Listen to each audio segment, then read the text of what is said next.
last year, with the roster, maybe you kind of had to take what you could get just to get some bodies on here. Yeah. With this team, were you able to be a little bit more choosy and able to get the guys that can run your system? Yeah, we're much closer to that. We had a couple of things we wanted to address with this roster. One was just getting older and more experienced, so that was probably priority number one. So we addressed that need. We also wanted to be more skilled as a general rule.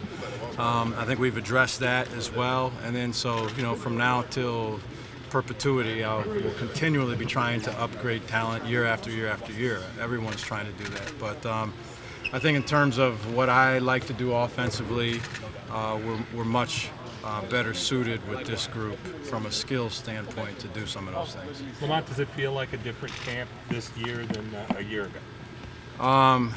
It is a different camp, and it certainly feels like a different camp for a lot of reasons. One, I think first and foremost is just an older group. They get things, they pick up on things quicker. They find my jokes a little funnier, or they know how to pretend that they're funny, one or the other.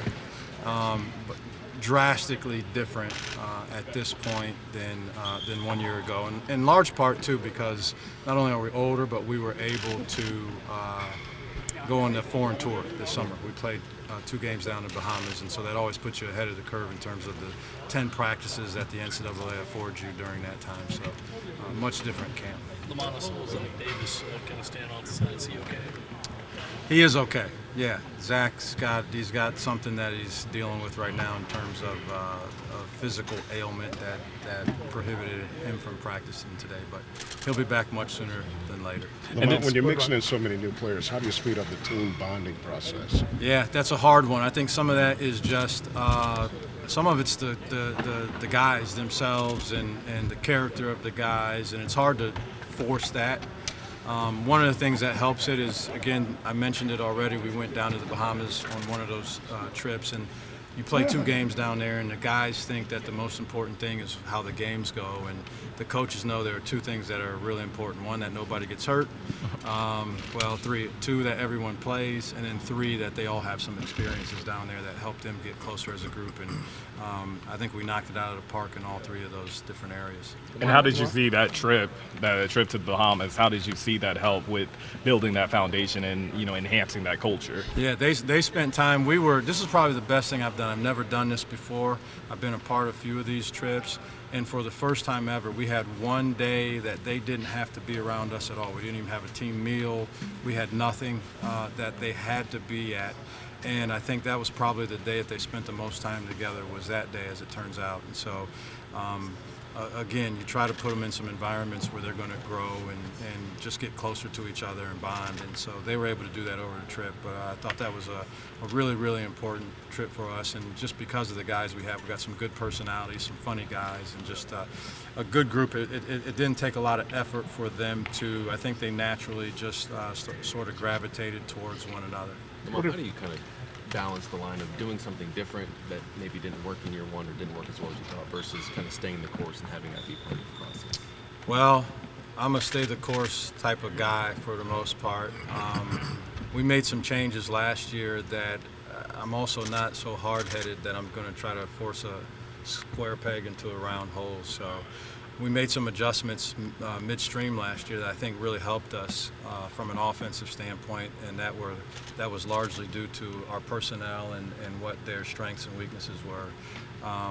But we still had some things on both sides of the ball that I didn't compromise on. Those things will still be around this year. I think we'll just probably expand some things from an offensive standpoint. I think we made 16 threes in the first game down in the Bahamas and 18 threes in the second game. So, when you can generate 54 points off of just the 3-point line, that allows you some great opportunities to score the ball and open the floor and do some different things. So I'm excited about this team, excited about the group, excited about what they have an opportunity to get accomplished from a basketball standpoint. Lamont, you have quite a few players that have experience playing in the SEC. How beneficial is that going to be for you as you continue to adjust to this conference and adjust to everything that's going on, knowing that you've got players that have played on other teams you've played before already? Yeah, I think that's a big part of it. we have so much more experience in so many ways. We have more experience relative to just me. We have more guys on our team that have heard my voice for a whole year and know what terminology is. We have more experience just overall in playing college games, and we have more experience with guys that have played in this league. So more guys that have contributed, that understand the speed and the pace of this league. The things that teams are trying to do in this league, the personnel that will still be back in this league. So I think that familiarity, even when you bring in a guy like Miles Studi, who's obviously been in this league for multiple years as well. So I think that bodes well for us in terms of just there won't be shock in seeing and playing on the road or seeing a specific venue or a crowd, or none of it will be new to the vast majority of our team. So that's a tremendous help. What are you expecting out of Michi this year? Out of Michi? Growth. I think that would be a huge part of it, is growth in some basketball ways, and more importantly in some non-basketball ways. I think the more he continues to grow and be comfortable with himself in some non-basketball ways, it shows up on the court for him. He's been fantastic in the preseason and in the summer so far. The growth has been just so obvious in all different ways. In his personality, he's just so much more comfortable. You have a guy, and a lot of these guys find themselves in this situation. You have a guy that comes in and he's trying to prove that Chris Holtman got it wrong, right? I mean, Chris is a really good coach, but when you come from one school to another school and it didn't go the way that you wanted to, your natural instinct is to do that, and you're constantly trying to prove something. And I think he's just out of that mode in terms of trying to prove something, particularly to me and our staff. He's just trying to flourish, and it's happening, and he's growing as a player, and he's growing as an individual. And it's honestly, they pay me to do a lot of different things, but that's the part of it that's the most enjoyable for me, is to watch guys flourish and grow as individuals. What have you seen out of some of the freshmen, Arden and Colin in particular? I love our young group. We got a really, really talented and good young group, and I think having them in the program and growing and learning terminology and how we do things and what the expectations of how hard you play and what kind of teammate you're going to be, those things are important. And so those guys will be on the ground floor of that. But they've been great. Two local guys that are very thankful and appreciative to be here. Their families are as well. But they both have a really good foundation. They both were taught a lot at the high school level, and so they came in here, I think, ahead of the game, not only physically, but just in terms of their knowledge of the game. So really excited about them, as well as our other freshmen. Morris comes in from Finland, and he's a guy that, I don't know what he weighed when he got here, but it wasn't near as much as he does now. He's gotten a lot stronger, and but he's got another guy that just has a great feel for the game. And then Austin Hero also is another guy that came in that we recruited, and I'm just looking forward to that whole group. It's a good young group. It's a great group to have behind this group of veterans that we have. You talked about play or redshirt. I don't know. That's a good question. So here's where I stand normally on playing versus redshirting. I tell guys, I give them some input as we get closer to the first game, and then I let them make their own decision ultimately on what they want to do. But if they're not going to be a guy that I think I can get consistent minutes out of, I usually will recommend that they redshirt. I think his plan, to be quite honest with you, coming here was to redshirt just because he was, slight in his build, but he's so advanced as a basketball player that I think we're going to have a real conversation when it comes time to start playing games. You spoke about experience for you and for the players from last season. What was your biggest takeaway as head coach from your first year here at South Carolina? Just learning some of the things that teams like to do. I think it's team by team, so more importantly what coaches like to do, specific coaches, but then also there are some things that just play well in this league versus certainly the SoCon or even my time in the Big Ten. I mean, you probably aren't, while both of these two conferences tied for having the most teams in the NCAA tournament, they probably couldn't be any further apart in terms of style of play. And so just getting accustomed to what that looks like and adjustments that you can make along the way, and then some things that you file for the following year so that we can work to attack some of those things in the preseason. What are your sir. expectations for wins and losses this year? Lots of wins, not so many losses. Isn't that a great expectation? Yeah. Is that realistic? I think so. Yeah. I don't put a number on it ever.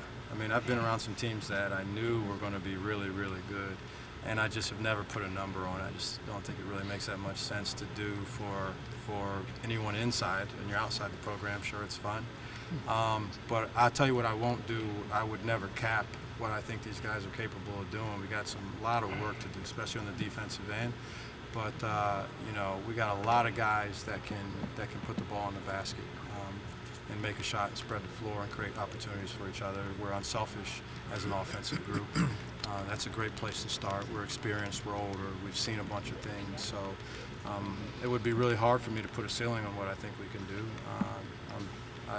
I stay cautiously optimistic, but I like our group a lot. I really like our group, and I think we got a chance to be pretty good if we can put it together on the defensive end. It's obviously really early, but do you feel like this team has an identity yet? And if not, what do you hope that identity becomes to get into the season? Yeah, I don't think so yet. I hope that our identity is one where, and when we say identity, I guess it's, if we ask some other teams or other coaches, well, what does that team do? I hope our identity is that we're connected as a defensive unit, that we're disciplined on the defensive side of the ball, that we're competitive. We're competitive-minded guys. I think that ultimately gets it done, even in the absence of talent in some areas. And in this league, at any particular position or in any particular game, there's going to be a deficit in talent. There's someone in this league, the number 2 pick in the whole NBA draft last year came out of this league. So that's normal, but I think you can cover the ground and close the gap just with competitive spirit and competitive attitude combined with toughness. What is your message to Gamecock fans, and what should Gamecock fans expect from the team this year? Well, my message is come out and see these guys play and support them and get to know them. Actually, before watching them play, try to get to know them. It's a great group. It's a really good group. I enjoy my time with them. I shared some of that at the end of practice, and that won't be the last time that I do that. I coach them pretty hard, so sometimes you forget to tell them stuff like that. But it's a really, really, really, really good group. So get to know them, come out and support them. And I don't know if I dare even say this in this climate. I mean, I use this proverbially, but I'll say don't bet against them. Somebody out there is going to take that the wrong way. But you know what I mean when I say that.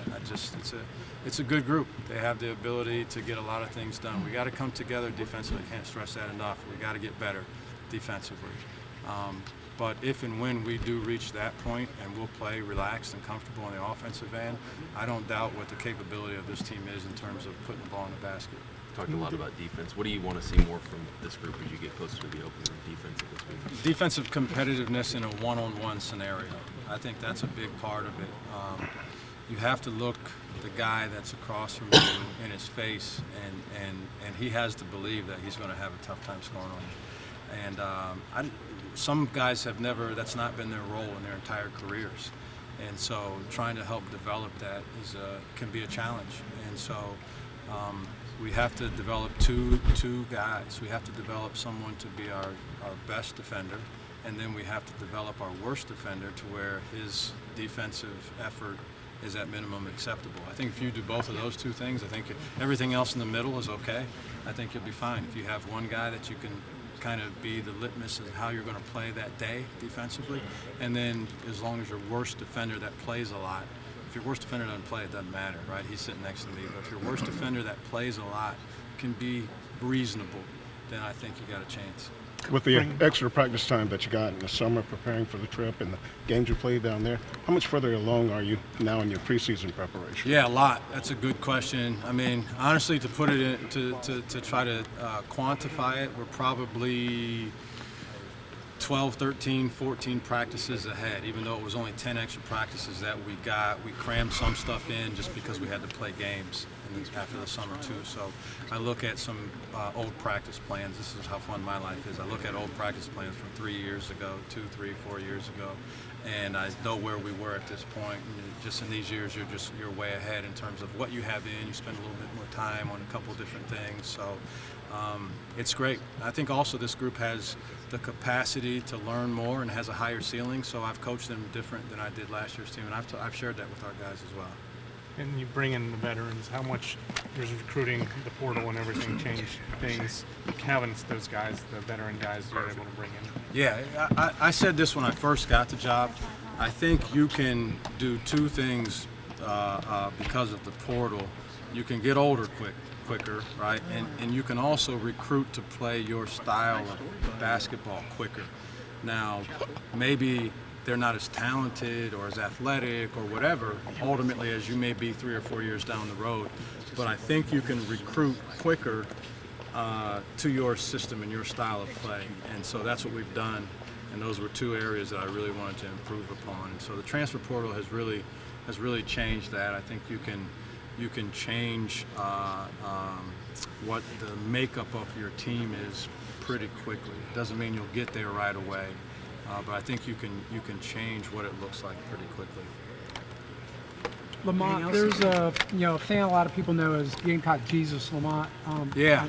He isn't feeling real great lately. Yeah. Do you got any message for him? Do you know him that well? I've had some interactions with him. It's funny. We were just talking about this in my office the other day, and I just got his phone number. I haven't had a chance to call him yet. But it's on my very near to-do list. But I just tell him to hang in there. He's related to. It's funny. It seems like all roads from Chattanooga go through Columbia, and there are 100 of them that have done this. But one of them is Atmar Thompson, who's a good friend at Chattanooga and one of our boosters, is related to Gamecock Jesus. I think they're cousins, maybe. And he had told me that when I first got the job, and was my first interaction with Gamecock Jesus. But he's a great guy. I think what he's done just for the university and the community has been fantastic. And so we owe it to him to cheer for him, and pray for him, and do as much as we can. The way that he has supported all of these programs. So just tell him hang in there, and hope to see you soon.